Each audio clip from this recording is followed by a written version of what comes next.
And he's like, listen, he's like, I know you wanted to get into law enforcement. The federal agency thing hasn't worked out right now. But he's like, my stepmom is a detective with the Orlando Police Department in Florida. If you want to go the local route, they're hiring like crazy right now. If you have a 4-year degree, especially if you're a former athlete, they're hiring. So, total Murphy's Law. I'm like, I never thought about Orlando. And then my whole mindset was, okay, let me go down there, get some experience, and then I'll transition into federal agencies, because the feds had said, yeah, that's a really good way in too. So sure enough, I apply. They literally end up hiring me like 3 months later. And then I go through the process, the testing and all that. And I got hired by the Orlando Police Department. So I moved in the end of 99 to Orlando and went through the academy and that's how I became a police officer. So in the 99, I'm just thinking, was Shaq and Penny still there in the 99? Or Yes. No, they were gone. Yeah, in the beginning of my career down here, Orlando basketball was like the Magic were huge. Shaq was here, Penny was here. Okay. They had playoff runs. Yeah, absolutely. That was huge when I got down here. Yeah, I thought so. I know Shaq came in, I think 92 or 93. Yeah. And then Penny a year after that. So I'm trying to line that timeline up. Yeah. So what is one? I always tell folks who aren't from Florida, they see Orlando, they see Disney and everything on TV, and I said, listen, Orlando's like any other big city. Yeah. You got your tourist spots, but then if you go off the beaten trail, like you're gonna be in some spots that you aren't very comfortable being in. Yep. Right? It's like any other big city. You got your, let's just call it, for lack of a better term, you got your nice spots that feel very inviting. Then you got your other spots that don't feel too inviting. Yep. What about Orlando that people not know? Yeah, well, so that's actually another great question, Preston. So when I moved here, right, in 99, 2000, the one thing that I sensed from people I met was everybody was from somewhere else, right? There was a lot of transplants here. Orlando started as a small town, and then once Disney came on, it blew up. Yeah. Okay. Blew up. And so everyone was kind of coming here. So you didn't, like, again, I'm from Rochester, New York, so you didn't have that like hometown feel. Right. Through my time, and I'm still here, 25, 26 years later, all of us people that were transplants here put our roots here, and we had kids. So now all our kids, which are in college now, Orlando is home. So it has that home feel to them. So we kind of developed that from the 2000s to today. Obviously, Florida, the two things that stand out, right, if you're thinking of moving here, is the weather.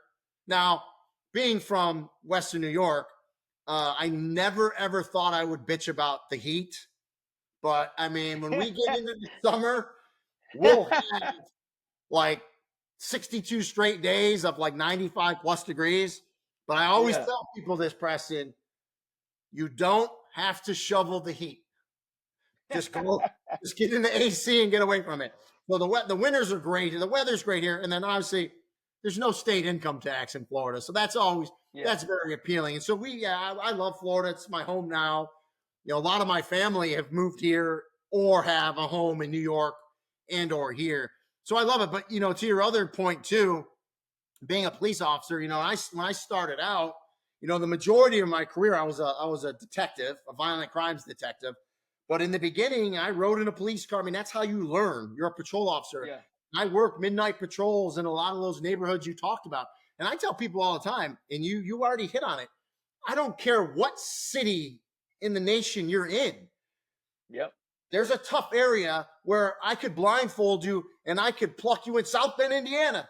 I could pluck you in those areas anywhere. And you wouldn't know what city you're in because they're all similar. Yep.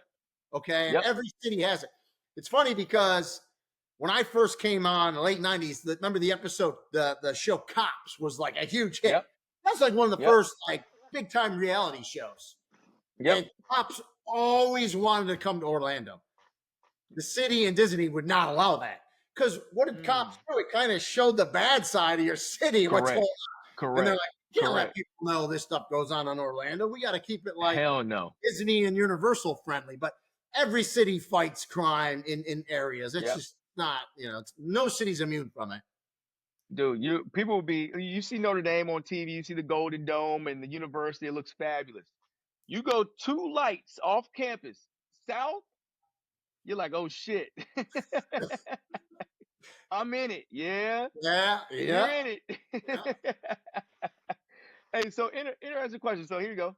How many different patrol uniforms do you or did you have in your early days? I mean, they gave us 5 to start with, but then you could get them. So I ripped a couple because I was really athletic when I was first a cop. So I got in a lot of football suits. I ran. I jumped a lot of fences. I probably throughout my career, I probably ended up with like 20 different uniforms. And then, so not only, your regular uniform, but I ended up being a tactical officer. So it's more of a tactical gear. But with that said, the last 12 years of my career, all detectives. So I wore shirt and tie to work. But yeah, a lot of uniforms. I still have them. They're actually in a closet in this office. They're sitting in there. Dude, now here goes a kind of a controversial question, but it's real general. Do you see actions of like when you see police officers do certain things and your first reaction is like, why? Yeah. And how did you go there? So how did you skip step B so quickly? And and what form did you think that was your last resort? Do you ever get that? Because you're in it, right? So you've been there, you're trained for certain events to happen, but you're also human. You're also human at the same time now. But your training, for the most part, probably takes over in certain cases. That's the whole reason why you're training. And then for us who are not in that environment where your nerves aren't jumping and you're not put in a life or die situation so quickly and you don't have to react in a split second, when you see stuff by your not counterparts, by your peers, do you sometimes like, oh, why? Yeah, absolutely, 100%. And so I did a 2-year stint in internal affairs too. So I investigated officers, and police officers are their own worst enemy. And you're like, that was stupid. And so I'll bring it full circle here. Yeah. Football to me law enforcement to me, very similar to football and sports in general. When you go to a police department, I don't care if it's sheriff's office, local PD, I don't care, FBI, you end up working in a unit, a group, a squad, okay? That's a team, okay? That's a team. Yeah. You depend on each other. Just like when, you're on defense and you're playing corner and the safety effed up and was supposed to roll over and he didn't. He came up and took flat, and you're looking at him like, what the hell? Why did you do? Like, he screwed up. Right. Cops screw up too. And I tell people all the time, there's a big difference when you watch these videos. Police officers are human beings, to your point. Yep. We're gonna screw up. You're gonna screw up. As long as it was a legit mistake and you can overcome it and be trained, that's normal. When you cross the line and do something egregious or illegal, that's where there's a problem. And does that happen in law enforcement? Of course it does. It doesn't happen nearly as much as people think it does. It just doesn't. Yeah. I mean, I looked up the number. I don't even know the number. It's a huge number of law enforcement officers in this country. Just think about how many contacts they have with people each and every day.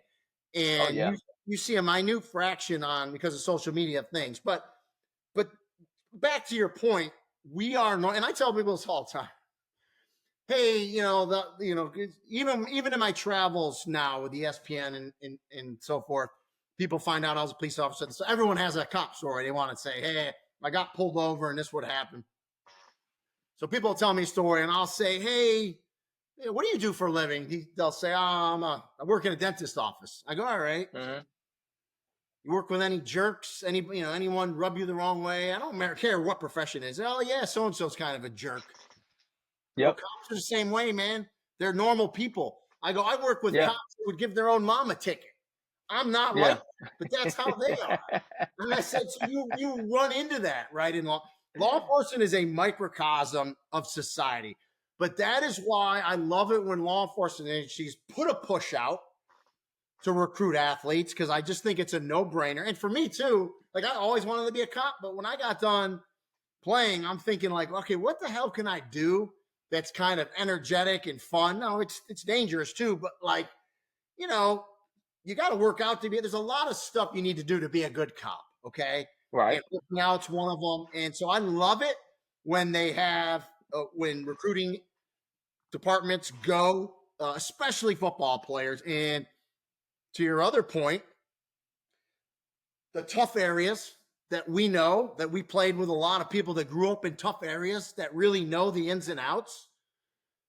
I love it when those guys and girls become cops, and then they go back and patrol those areas, because there's just that sense of, okay, there's that respect when you say to someone, bro, I grew up 2 blocks from here. I know exactly what you're saying to me, right?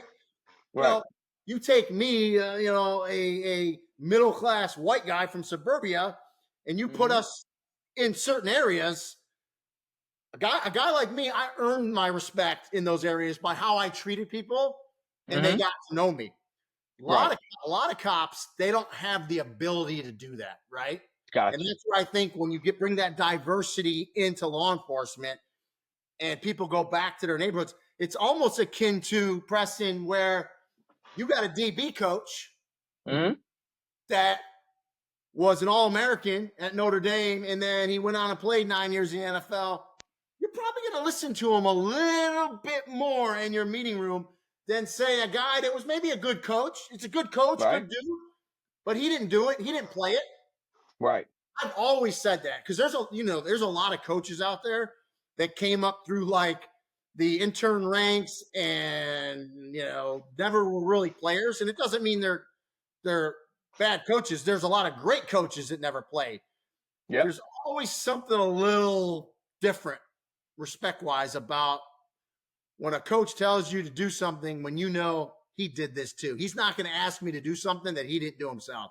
And then so law enforcement, again, there's a lot of parallels to law enforcement to athletics, particularly football.